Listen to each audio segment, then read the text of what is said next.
Life's Tough, but superheroes are tougher.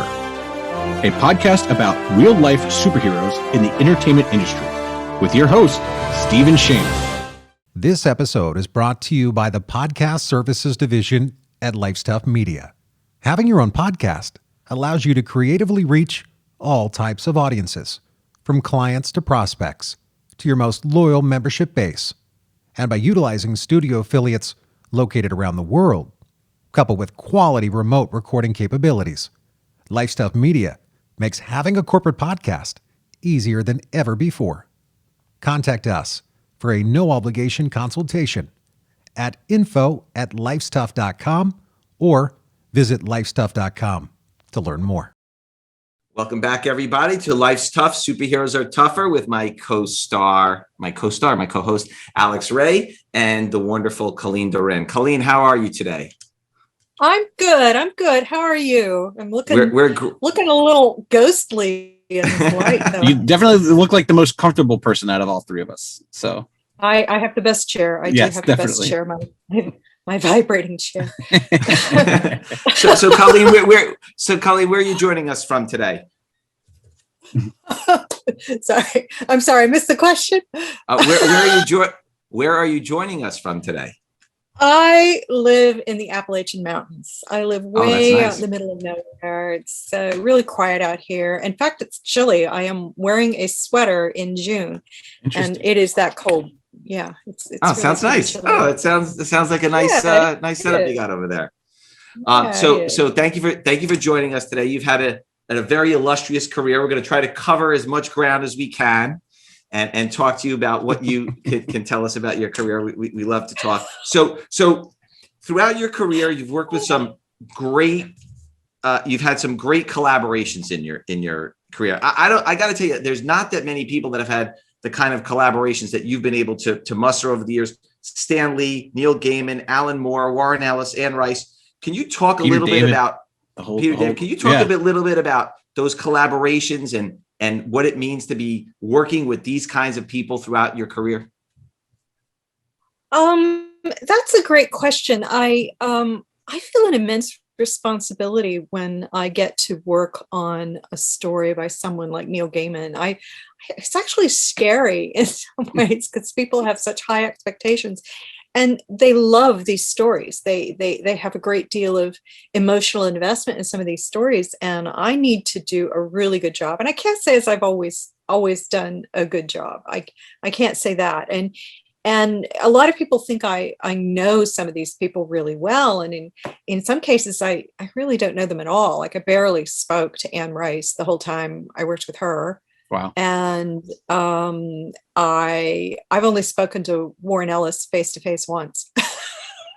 That said, I think we've spoken on the phone maybe 3 times, but I have known Neil Gaiman for quite a long time, though we go for long periods where we don't talk. But when we do talk, it's very meaningful. We really get into the nitty gritty when we do talk. And when I'm working with him, especially, I feel extraordinary pressure to do my very, very best. But then you get to work with an icon like Stan.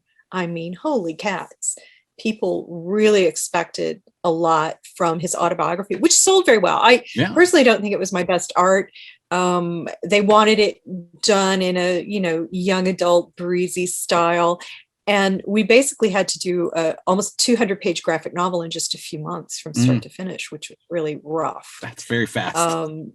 It was very fast. I'll never forget it. I was so sick. I remember the last day working on that job in bed, like drawing and then going to throw up and then drawing and going to throw up. Jeez. So exciting. I don't know about that. I don't know about the throwing up part. Yeah. Yeah, that was great. And everybody was sick. I mean, I think Stan got cancer. And it was all very quiet. He went into the hospital with cancer, and both my parents got cancer, and Peter David got really sick. And it was just like the pressure was unbelievable. It was just so scary. And then the expectation, this is Stan Lee's life story. Do a good job. And then for God's sake, please sell. Yeah. And it did. So that was it's a beautiful book. One of my favorite covers of the Stan depiction. Oh, thank you. That makes me so happy. I I'm really glad to hear that. Thank you so much. So as you're working on, so Colleen, as you're working on these characters, and I love to ask creators these questions because I'm starting to see now, when a show like Loki comes on, they're starting to credit the artists, they're starting to credit the writers and everything. When you see films and TV shows, whether it's, the Sandman stuff that's coming out, or you've seen Wonder Woman or Guardians of the Galaxy, and you see these films and maybe they have some of the elements that you've worked on or people that you've worked with over the years.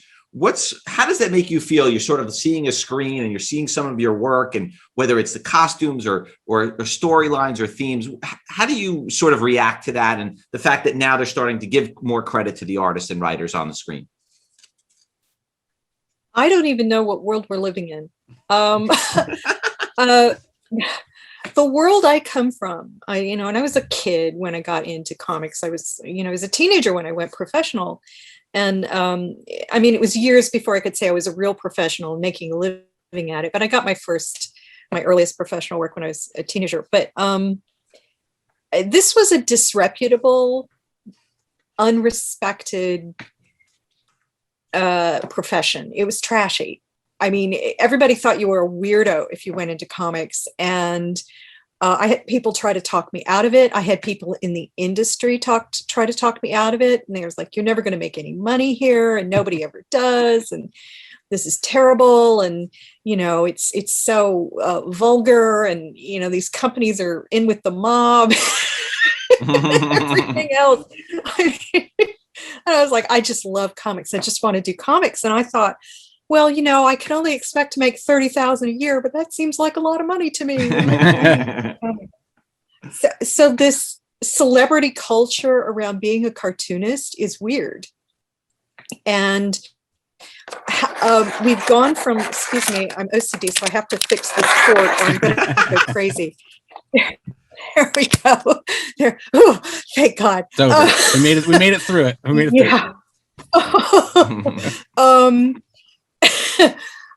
So this world where people gossip about our lives and make clickbait out of our personal lives. And I once saw a blogger I don't like, by the way, mocking a creator for having sweat stains on his shirt, and I was like, people don't sweat. Why are we here? Right. This is just so wrong. I find it utterly baffling and weird that cartoonists are part of celebrity culture. But even so, when I look back through history, when I look back towards the early days of cartoon strips, this is the way it was for cartoon strip artists. Back in the 1910s and the 1920s and the 1930s, they were popular and famous and glamorous, and scandal rags wrote about their lives. Yeah. And of course now comic strips, going down the tubes, and people aren't making any money doing that anymore. And it's all just flipped on its head. The weird thing about most people in comics, though, is the riches haven't come for most people. You're lucky to be middle class in this industry. So what you've got is this voracious, avaricious, celebrity tabloid gossip culture centered around lower middle class workmen. Yeah. For the most part, these people are just getting by. And, there are rich creators, and I actually do pretty well. I'm not super rich. Not like Jim Lee, but, I do pretty well. But it's weird to be just a basic, normal, average level human being having people pick at you like vultures. It's creepy. So on the one hand, yay, we're famous. On the other hand, yay, we're famous. Right. But it is good to see that everybody starting to get credit now, like Lady Loki, and those storylines are getting credit. You see a lot of the creators in so, Larry Hama, when he talks about G.I. Joe, it's sort of like, he's excited that they're using a lot of his themes. Like you said, they're not necessarily compensating him financially for it, but it is sort of thrilling, right? On some level to kind of see your creations or stuff, maybe a storyline or theme that you have on a screen or a small screen. Have the studios sort of reached out to you at all yet? Or are you there with any of the studios at any of the stuff, or not really? Or Well, yeah, I've made some deals. Some I can't really talk about it. Some of them that just died on the vine. And the really weird part is going to be when Sandman is on the screen. I mean, the character Thessaly is based on me. So the casting will be interesting. Are you gonna be on Twitter that morning being like, come on, there needs to be more blood? Yeah, I can't wait to see that. Neil did tell me some stuff they're doing. I don't know all the details yet, but he did tell me a few things. I'm like, oh, bummer. And a few things I'm like, that sounds pretty cool. Yeah, I mean, you can't have everything, right? But that's going to be the really weird part, to actually have a character that was sort of based on the way you look and behave. I mean, she tears people's faces off and bites out their tongues. I don't do that, but not anymore. But that is not anymore. Right? Yeah, that was the 80s. That was the early 90s. This is a while ago. I gave it up for Lent. There you go. Yeah. So if you were going to reflect on your time on Sandman, whether it was, as you were working on that book, and Neil and you are taking us on this journey, what are some of the highlights from that journey that you went on with Neil for all those years? The funny thing is, I really didn't work on Sandman that much. I only did a few stories in Sandman. And the thing is, Sandman is such a massive thing that it's like being an extra in Star Trek, I think.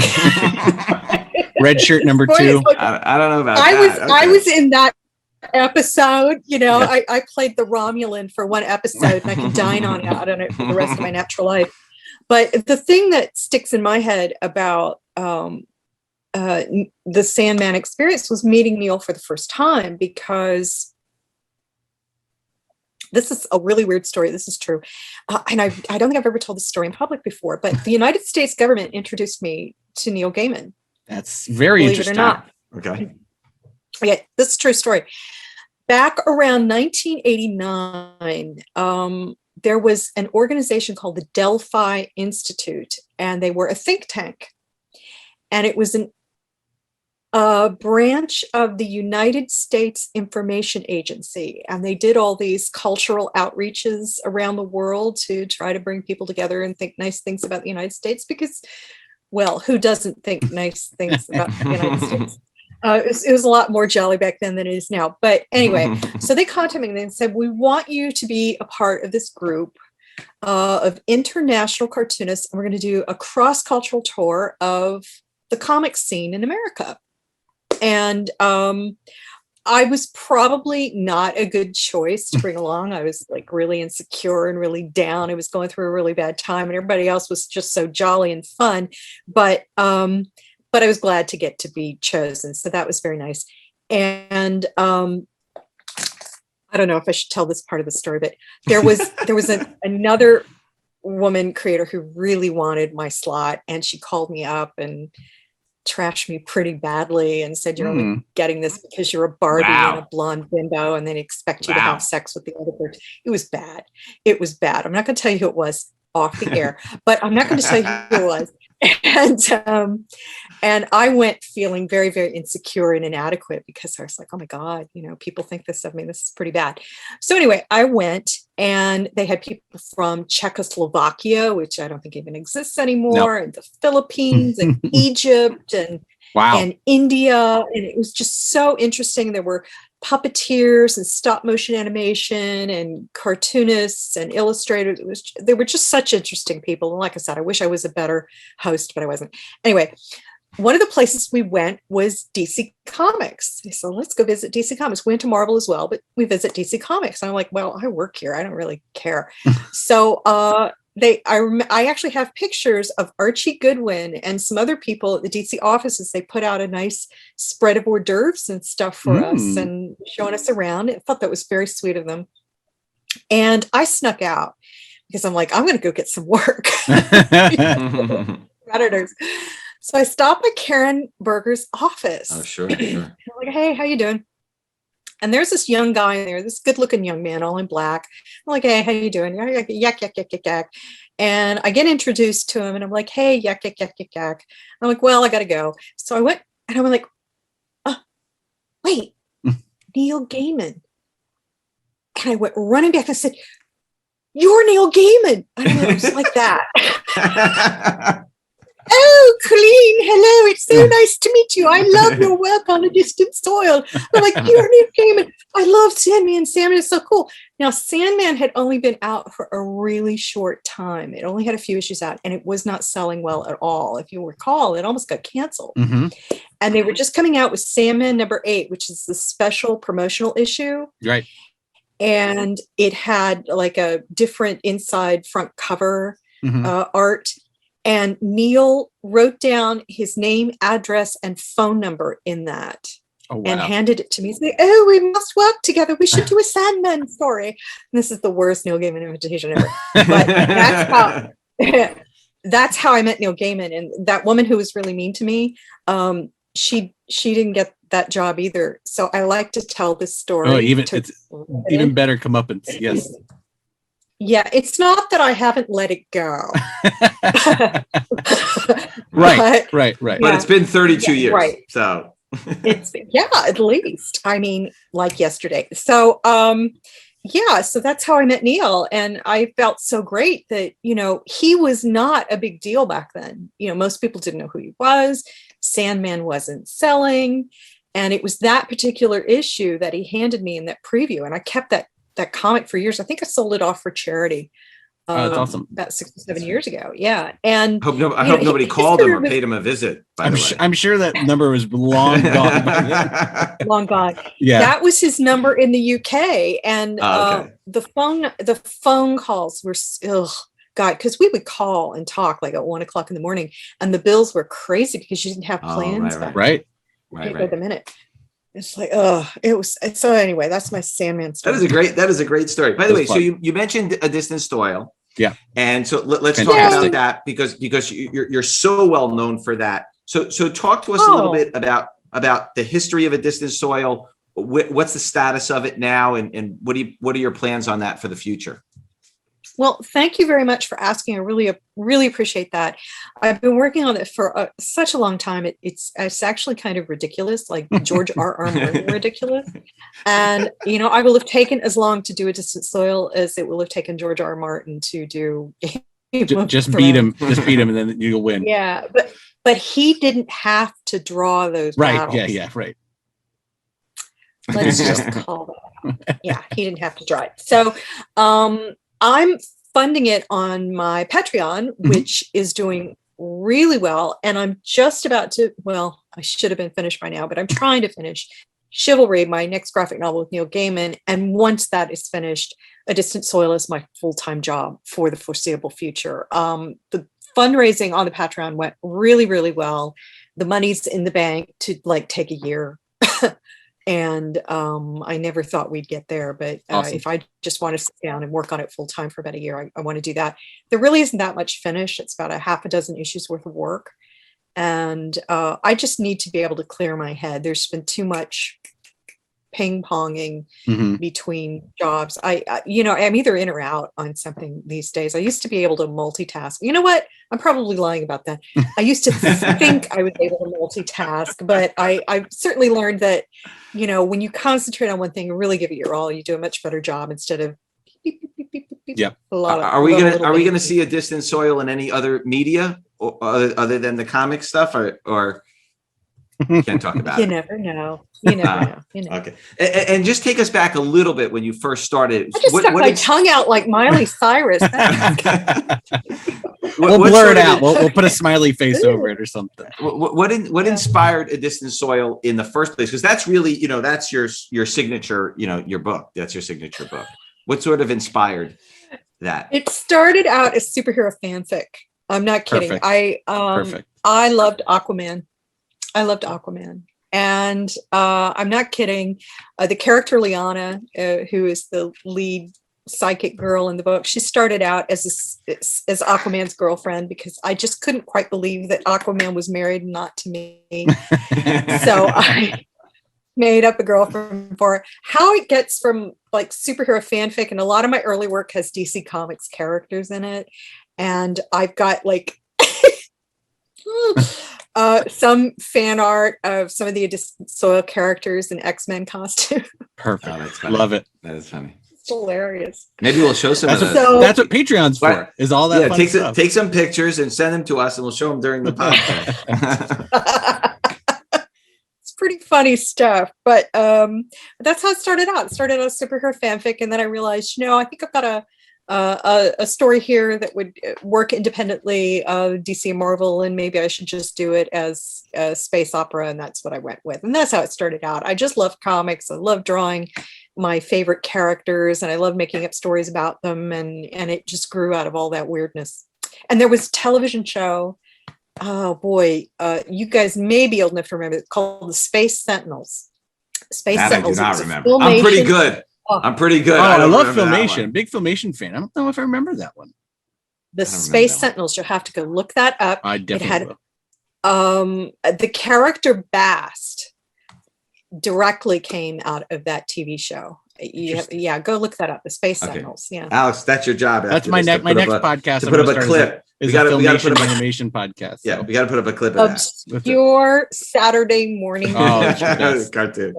So Colleen, at some point you collaborate with Tori Amos, and obviously that's on the music side. Talk to us about how that collaboration came and what it's like working with a musician versus working with a traditional, comic book writer, illustrator, on that type of project. What usually happens is the musicians, for example, I just worked on this graphic novel for The Doors, most of whom are dead. The Doors, Morrison Hotel. Oh, Z2? Written by, Z2 Comics? Yeah. Yeah, Z2. Yeah, Z2. Yeah, worked on that. Jill Thompson, she did a beautiful job on that. Oh, Jill, for sure. Martin, Yeah. Really good. Really nice work. Usually happens is the musician goes, I want to do this thing. And then they throw it out there and go, we want to know what you will do with this. And then you come up with proposals and then they go yes or no. And fortunately, I haven't had to jump through a lot of hoops. I mean, with the Tori Amos thing, Tori had one rule. I mean, I only spoke to her once. So Tori had one rule, and that was that the songs had to be derived from, the stories had to be derived from her songs without being the songs. So that story that I did for Tori Amos Comic Book Tattoo was pretty good year. And I was really happy with the way that turned out. Of course, I think Derek McCulloch is a wonderful writer, one of the most underrated writers in comics. I don't know why people aren't beating a path to his door. He's so good. He did get nominated for an Eisner, but he is so good. And it just drives me crazy that people aren't giving him a lot of work.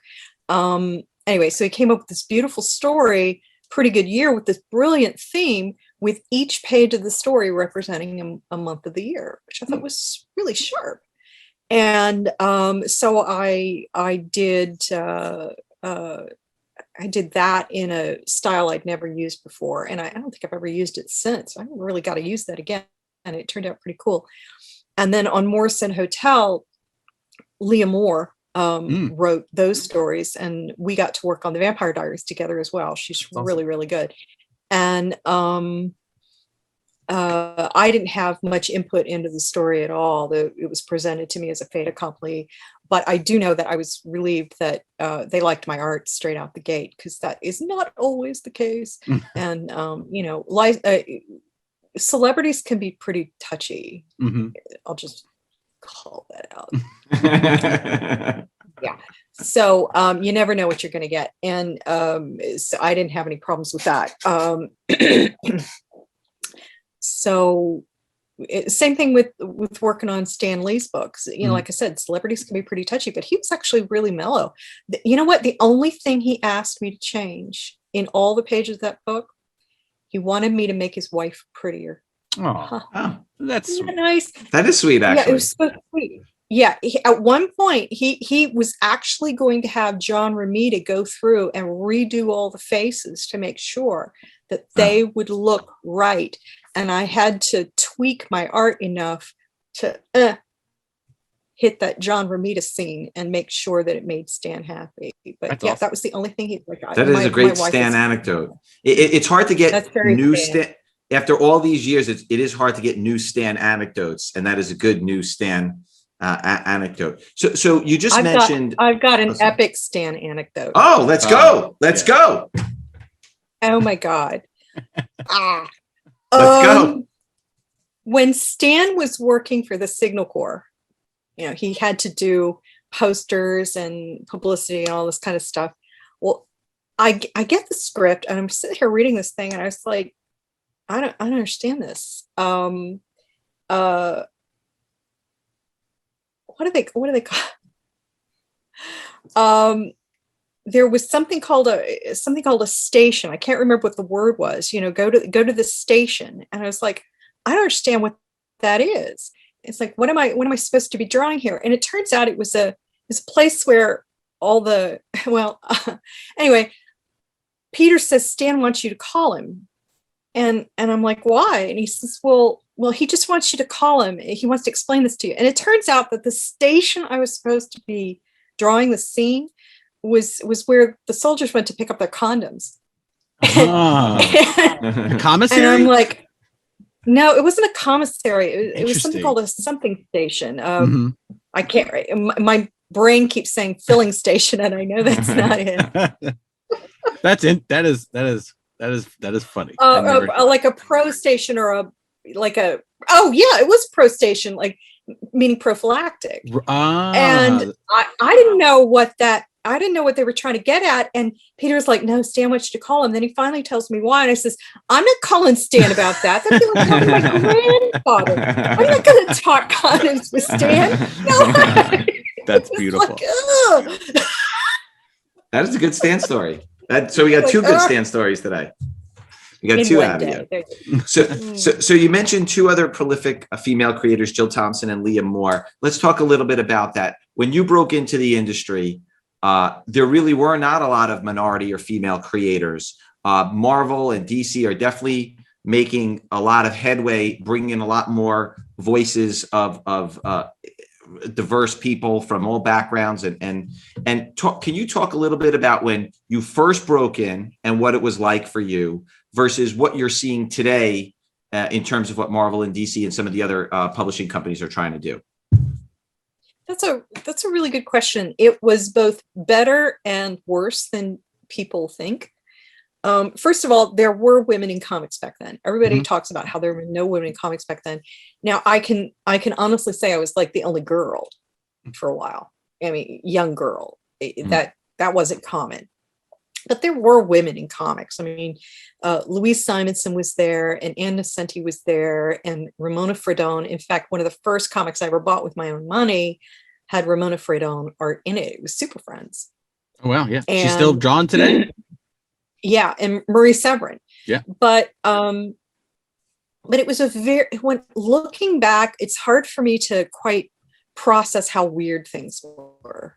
If you were in comics, you were generally related to someone in comics, or you are a wife or girlfriend.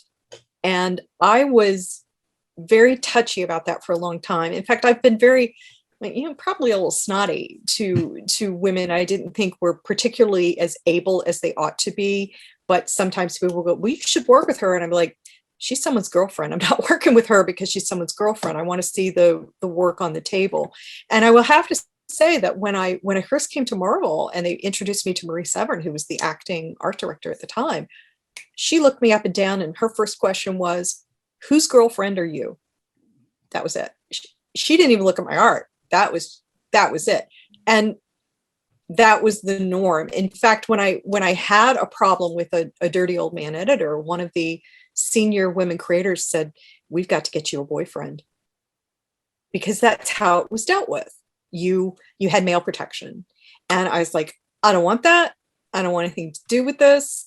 And I to this day, I'm a little prickly about dealing with young women who are dating men in the industry if their work isn't quite where it ought to be. Because I'm like, this makes it harder on the rest of us. Whether that's true or not, that's the baggage I'm carrying from back then, because that was the assumption. That's what you were here for. You were gonna marry somebody or date somebody. They used to drive me crazy.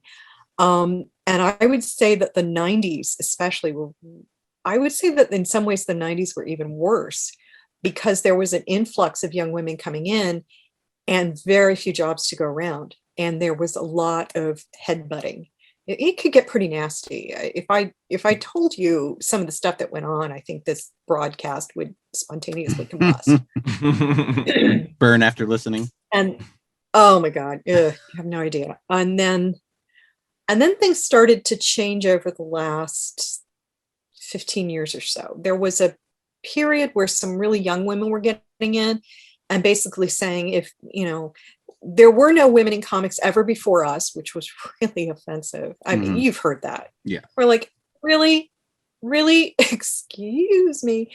And then there were others going, well, you need to get out and let us have your jobs. I mean, I'm not kidding when I say that a male creator actually came to me and said, well, you should give up the art on a distant soil, because I know this young woman artist and you need to be supportive. So you should let her have the art job. And I'd be like, what? Excuse me? Stuff like that was going on. I would say that right now, not that this is a surprise, is better than ever, because the doors are wide open. There are plenty of jobs to go around. We're not having to butt each other in the head for a really tiny little piece of the pie. And I've always said, it's not about getting the piece of the pie. It's about baking your own pie. And we're now in a situation where young creators can bake their own damn pie. You do not need a job at Marvel or DC in order to make a living in this business, because at one time, if you didn't have a job there, you probably weren't going to make a living. And there was just this nasty, grubby, face in your face competition that went on for a while. And I can't say I was always my best self then either, but neither were a lot of other people who, and I don't even need to, talk about any specifics. I prefer to just let that go. You just let that shit go. And, whatever happened in, 1999, forget about it. I'm just done. And that's the way I need to move on with some of this stuff, because people got pretty nasty. I'm not going to lie. It's just, right, yeah. And we're not under that pressure anymore. Though I think some people just let it get the better of them, and they can't function now. So what can you do? Right. Well, thanks for joining us. I wanted to wrap up with one last question, because something that you mentioned earlier about the celebrity of it all and people paying attention. What we are noticing is that the signing market, the autograph market, the CGC signatures, all that stuff is way more popular now than it's ever been. And I remember when CGC Signature Series started 20 years ago, and people paying for autographs or getting autographs or showing up for sketches or whatever was sort of like not even really done. I remember back in the early days. So now people are asking for your autograph. They want you to sign books and this and that. How do you, it's sort of like you're a celebrity in this world. How do you sort of approach it when people are coming up for autographs and things like that? Like, makes you feel good, makes you feel special. How does that affect you? I'm very grateful every time. I'm more grateful now than ever. I know how lucky I am to still be standing and actually be doing better now than I ever have. That just doesn't happen very often. And it certainly doesn't happen very often for women in comics. Mm-hmm. So, I hate to make it about women in comics, but let's face it, it's a small list of women who have career longevity in this industry. And I'm very, very grateful for that. Without fans, we don't have anything. We might as well just draw in our mommy's basement. And not that there's anything wrong with that, but drawing in your mommy's basement. That's what Alex does, by the way. That's what Alex does all day. Yeah. So well done. Big well crayons. done. But yeah, I'm really honored. I feel it now more than ever. And I went through the early days of the self-publishing movement were crazy. I remember going to shows and people were lined up for 2 hours to get an autograph. But I didn't feel the engagement with the material then. It was like, we were getting comics to put in a bag because we thought they were going to be worth $25 in a week. Right. Now, when somebody asks me for my autograph, I think they mean it because they liked the book. Mm-hmm. That's the way it feels to me anyway. I think I could have been a stick as long as I was sitting next to, somebody popular in 1994 and somebody would have asked for my autograph. But now it feels meaningful. That's great. That's great. Well, Colleen, thank you for joining us today on Life's Tough, Superheroes Are Tougher. You were a great interview. We really appreciate your time. Great stories. And Alex, we'll see everybody soon. Thanks again for joining us tonight. Thanks, everybody. Thank you.